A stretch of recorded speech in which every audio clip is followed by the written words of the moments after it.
이제 요 코끝을 이루는 연골이 나와요. 박리를 해서 코끝 성형을 해야 됩니다. 중요한 거는 연골을 채취하는 거에 있어서 남겨놓는 양이 중요합니다. 남아있는 기둥이 되는 비중격에 이어서 얘를 이렇게 수처를 하죠.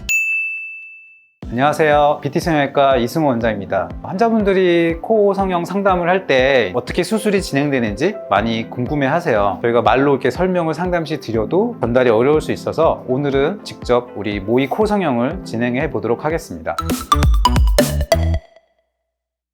일단 코 성형을 하는 방법에 있어서 이제 절개 방법을 설명드리면 개방이냐 비개방이냐를 이제 말씀드릴 수 있어요. 근데 이제 일반적으로 되게 요즘에는 80~90% 되게 이제 개방형으로 수술을 합니다. 특히 이제 코끝 성형을 할 경우에는 개방형으로 했을 때 좀 더 좋은 결과를 낼 수 있기 때문에 개방형을 하고, 이제 절개 방법은 되게 우리가 이제 이 비주라고 하죠. 이 비주 쪽을 절개해서 이 안쪽으로 절개를 같이 이어지게 하는데요. 절개를 했을 때 가장 중요한 거는 흉터가 좀 덜 남게 하기 위해서 절개를 하는 거고, 원장님마다 달라요. 어떤 분들은 뭐 V자로 하신 분도 있고 역 부위도 있고 이 아래쪽 부분은 절개하는 분도 있고 계단형도 있고, 근데 저는 일반적으로 제일 많이 하는 역 V자를 합니다. 그래서 V자로 절개를 하고 이 안쪽으로 이제 연결이 되게끔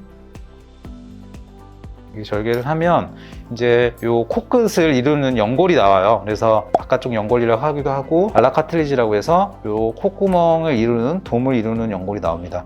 지금 보시면 이제 연골, 이게 이제 위쪽 연골이에요. 위에 코의 중간 부분을 이루는 위쪽 연골이고, 그 다음에 이제 안에 이렇게 느껴지는데 여기에 이제 흔히 비골 코뼈죠. 코뼈가 이렇게 이루고 있습니다.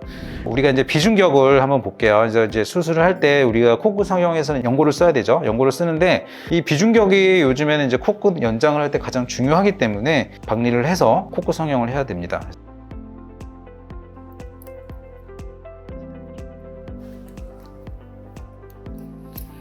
그래서 이 비중격은 되게 얇은 연골하고 뒷부분하고 아래쪽 부분 뼈로 이루어져 있어요. 우리가 이제 코 성형의 재료로 쓰이는 거는 연골 부분이기 때문에 그 연골을 채취를 하는데, 중요한 거는 연골을 채취하는 거에 있어서 남겨놓는 양이 중요합니다. 이게 비중격이라는 게 코 안에 있는 기둥이죠, 얘가. 그래서 얘 기둥에 어떤 우리가 이제 연장을 할 때 여기다 연골을 덧대고 그래서 이제 수술을 하게 되는데, 중요한 거는 이 연골을 너무 많이 떼면 힘이 없어요. 코 성형하고 나서 뭐 이렇게 튀어나오고 휘거나 그러면서 이제 코막힘이나 어떤 그런 게 생길 수 있기 때문에 얘가 기둥의 역할을 할 수 있을 만큼은 띄고 나와야 돼요. 이게 연골을 채취를 해서 이게 비중격인데, 이거보다는 실제적으로 좀 더 사이즈 측정을 해서 더 많이 띄죠. 그래서 이거로 띄어서 요 아래쪽 연장을 하는 방법을 설명드리면, 요 윗연골과 아래쪽 연골 여기 박리를 해서 여기를 분리시킵니다.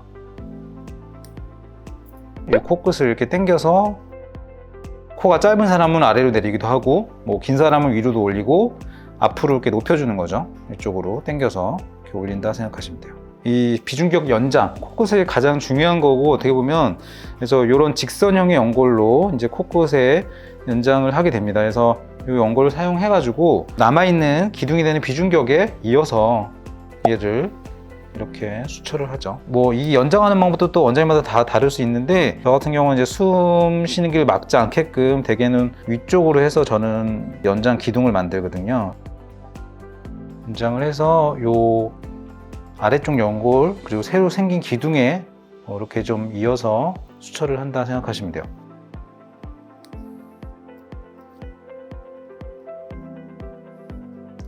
이 연장의 방법의 가장 큰 장점은 일단 자연스럽게 높일 수 있고, 또 코끝의 어떤 각도나 이런 걸 다 바꿀 수 있죠. 코가 짧은 사람 내리고 긴 사람 올리고 코끝을 높이는 방향에서도 자연스럽게 어떤 이 콧구멍과 이 코끝의 이 비율을 맞춰가면서 올릴 수 있기 때문에 가장 큰 장점이라고 생각할 수 있어요. 대신 단점은 이렇게 연장을 했을 때는 코끝이 좀 단단해요. 특히 많이 올리신 분들 코끝을 이런 연장 방법으로. 근데 초반에는 환자분들이 조금 뭐 코가 많이 땡겨요 뭐 이런 얘기도 하고, 웃을 때 좀 어색해요 이런 얘기도 하시는 분도 계신데, 그거는 이제 연골이기 때문에 좀 시간이 지나고 적응이 되면 좀 괜찮습니다. 물론 그렇게까지 너무 과하게 할 필요는 없고요. 그래서 이런 방법으로 이제 코끝을 더 높일 수 있는 거고요.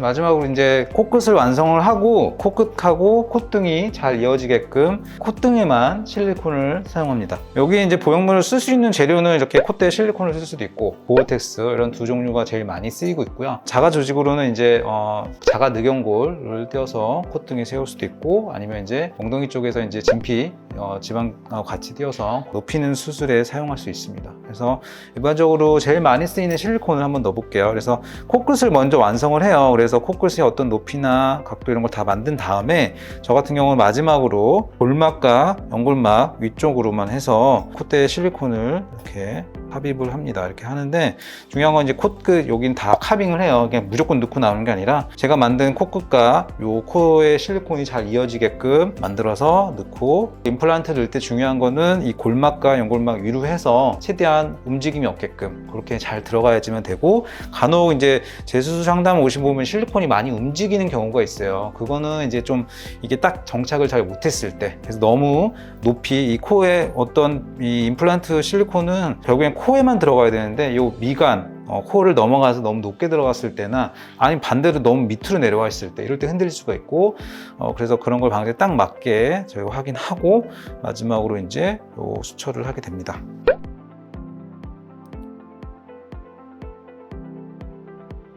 이런 식으로 해서 이제 코끝을 올리고 이제 마무리를 하게 되죠.